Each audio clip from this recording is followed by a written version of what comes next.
Umat Islam diajak murtad oleh Bani Ba'alawi. Benarkah? Assalamualaikum warahmatullahi wabarakatuh.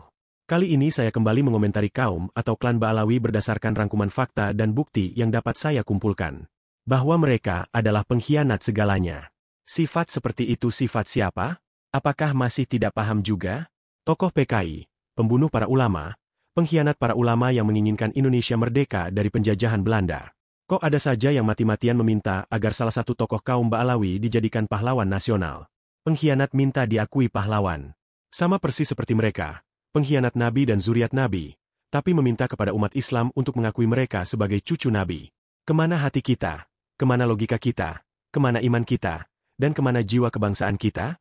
Sebagai warga negara asli Indonesia, kita terjajah dan dijajah kembali, diadu domba, dikuras moralnya, dan dijadikan hamba mereka di negara sendiri.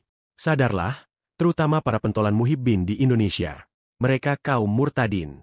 Ketahuilah, seperti itulah faktanya. Mereka semua Ba'alawi di pihak Belanda, karena didatangkan Belanda untuk kepentingan Belanda. Fakta yang telah membuktikan, Bani Ba'alawi bukan cucu Nabi. Mereka punya agama sendiri, punya Nabi tersendiri, dan punya Ka'bah di Tarim. Syahadat mereka bukan syahadat Ahlus Sunnah. Syahadat mereka sama persis dengan syahadat Syiah yang menuhankan Sayyidina Ali. Apakah para muhibbin tidak sadar bahwa akidah mereka? Tatkala ditanya malaikat, "Marobbuka?"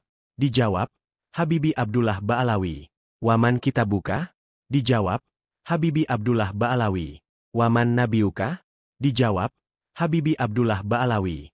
Wahai kaum muhibbin, apakah kalian mau dimurtadkan dari agama Nabi Muhammad SAW dan menjadi pembela pengkhianat negara dan agama?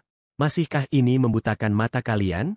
Fakta terakhir, mereka menyembah foto dan kuburan palsu yang dijadikan tempat ibadah dan sumber uang bagi Bani Ba'alawi, sementara masjid justru dibuat untuk joget warisan Yahudi.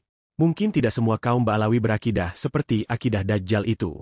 Namun yang jelas, semua mereka berpihak pada kekuatan Belanda agar Indonesia tidak merdeka. Lucu ya, sudah tahu mereka gerombolan penjahat, masih saja tidak dideportasi. Muhibbinnya buta tuli. Mereka punya Nabi sendiri, punya Ka'bah sendiri. Nyata-nyata bukan cucu Nabi. Bukan pula Islam, karena menyembah foto, menyembah kuburan, bertuhan kepada Abdullah Ba'alawi. Nyata Dajjalnya. Nyata bahwa mereka sekte Syiah yang mengancam kedaulatan negara. Penjajah segalanya, kok semua bungkam. TNI pun tidak tegas tanggap. Banser juga tidak cukup bereaksi. Mustinya, tidak ada alasan untuk tidak mendeportasi mereka. Saudi saja baru-baru ini sudah mendeportasi 1 juta warga Yaman ke Yaman. Mengapa penguasa bangsa ini masih terkesan bungkam? Toh mereka juga bukan WNI. Apakah bungkam karena masih ada muhibbin yang demo, yang mereka itu dibutakan dengan kenyataan yang ada, menuntut agar salah satu tokoh Ba'alawi diterima dan diakui sebagai pahlawan nasional, padahal dia tidak ada andil membela NKRI dari Belanda, hanya karena guru ngaji? Kok minta diterima sebagai pahlawan nasional? Logikanya kemana? Mikir tidak para muhibbinnya? Nauzubillah. Evaluasi dirilah para muhibbin Ba'alawi. Ketahuilah, mereka bukan Islam. Mereka perampok Islam. Nabi dan Tuhan mereka Muhammad Al-Faqih Muqaddam. Kiblat mereka Ka'bah yang mereka bangun di Tarim. Mereka membuka pendaftaran haji dan umroh ke Ka'bah palsu buatan mereka. Mereka sejatinya pengkhianat segalanya. Membangun Ka'bah di Tarim. Apakah itu namanya? Siapa mereka? Pengkhianat Nabi Muhammad SAW. Mereka kaum musyrikin jahiliyah, sama persis dengan agama Wahabi Zionis ahli kitab atas agama Nabi Muhammad SAW. Mereka pengkhianat NKRI. Saudaraku, itulah masyihid Dajjal kaum penganut misi Lucifer sebagai Tuhan tandingan Allah Subhanahu wa Ta'ala bagi Yahudi, dan itu ada pada kaum Ba'alawi. Dan ingat, kaum Bani Ba'alawi yang bergaya sufi inilah yang oleh Wahabi dijadikan sarana untuk menghancurkan Islam Nabi Muhammad SAW melalui ritual agama Bani Ba'alawi. Mereka tidak berkewarganegaraan Indonesia, dan rasis. Yang jelas-jelas dan sudah dipastikan bukan cucu Nabi. Masih saja ada muhibbin yang membela klan Ba'alawi.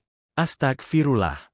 Apakah mereka tidak merasa diajak murtad dari agama Nabi Muhammad SAW? Waspadalah. Allahumma salli, ala Sayyidina Muhammad wa, ala alihi wa ashabihi ajmain.